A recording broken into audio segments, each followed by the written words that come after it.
আসসালামু আলাইকুম everyone, welcome back to BD লিপি করিম কিচেন।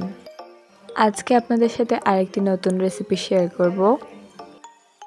আর আজকের রেসিপিটি হচ্ছে বেলাবেলির ঝামেলা ছাড়াই চালের গুঁড়ির রুটি।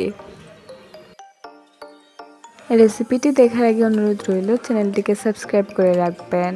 আর যারা সাবস্ক্রাইব করে ফেলেছেন তাদেরকে অসংখ্য ধন্যবাদ। তো চলুন আর দেরি না করে রেসিপিটি দেখে আসি। রেসিপিটি বানানোর জন্য আমি একটি বাটিতে 1 কাপ পরিমাণে চালের গুঁড়ি দিয়ে দিচ্ছি।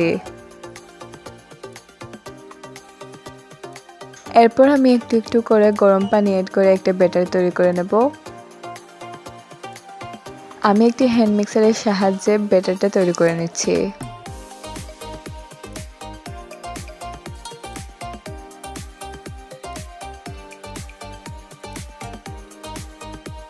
ব্যাটারটা কিন্তু পাতলা হতে হবে।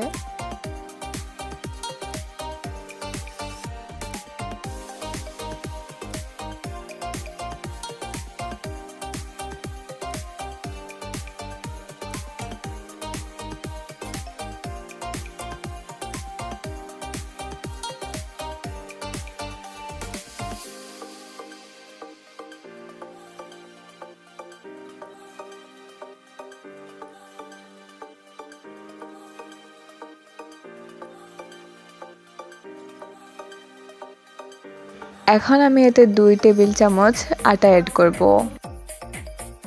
আপনারা চাইলে ময়দাও অ্যাড করতে পারেন। এখন আবার সবকিছু মিক্সার দিয়ে মিক্স করে নেব।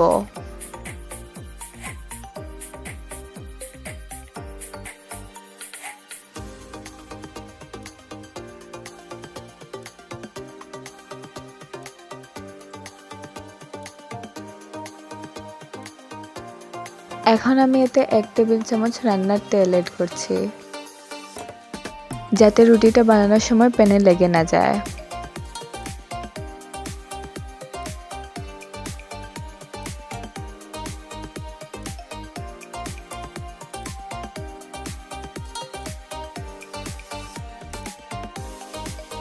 ব্যাটারটা কিন্তু এরকম পাতলা হতে হবে।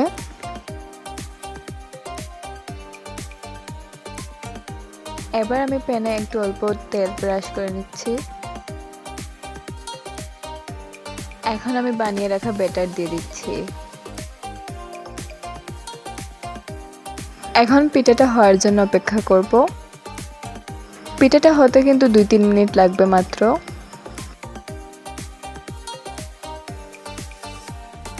আমি পিঠাটাকে একটু উল্টে দিচ্ছি।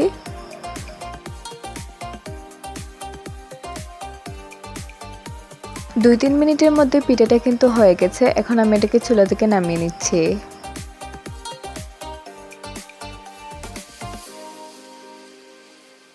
আপনাদের সুবিধার্থে আমি আরো কয়েকটা করে দেখাচ্ছি।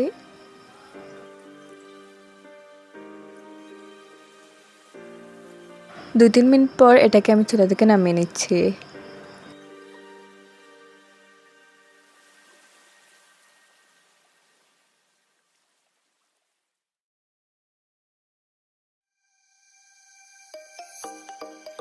পিঠাটা হয়ে গেলে আমি এটাকে একটি প্লেটে তুলে নিচ্ছি।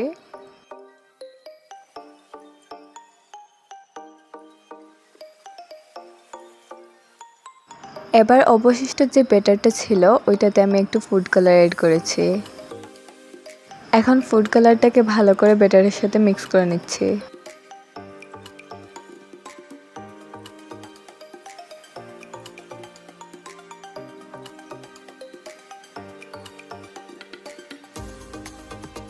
এখন আমি আরেকটি পিঠা বানিয়ে দেখাচ্ছি আপনাদের।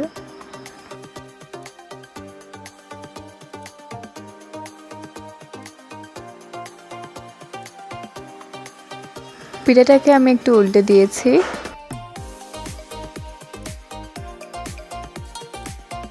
দুই 3 মিনিটের মধ্যে পিঠাটা কিন্তু হয়ে গেছে। এখন আমি এটাকে চুলা থেকে নামিয়ে নেব।